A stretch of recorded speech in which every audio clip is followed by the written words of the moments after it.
Welcome back to the channel. In today's video, we'll be diving into the essential steps for calibrating RDWorks, ensuring that your laser engravings and cuts are as accurate as possible.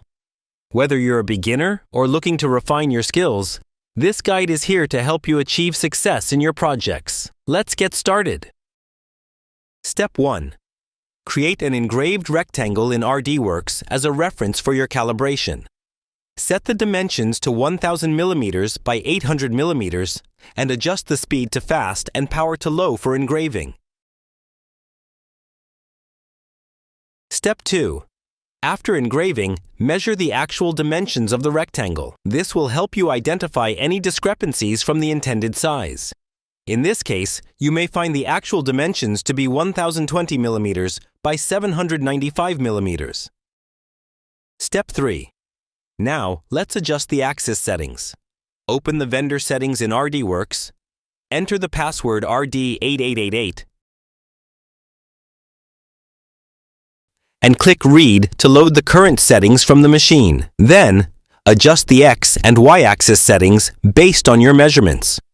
For the X-axis, set the graphic length to 1000 mm and the measured length to 1020 mm. For the Y-axis, set the graphic length to 800 mm and the measured length to 795 mm.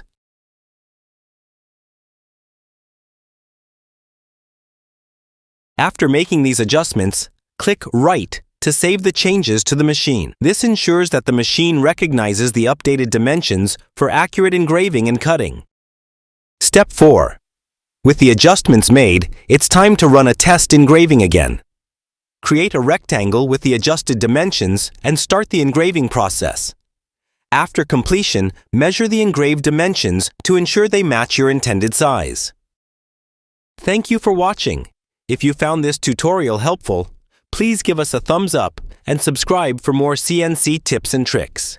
We appreciate your support, and we look forward to seeing you in our next video. Goodbye.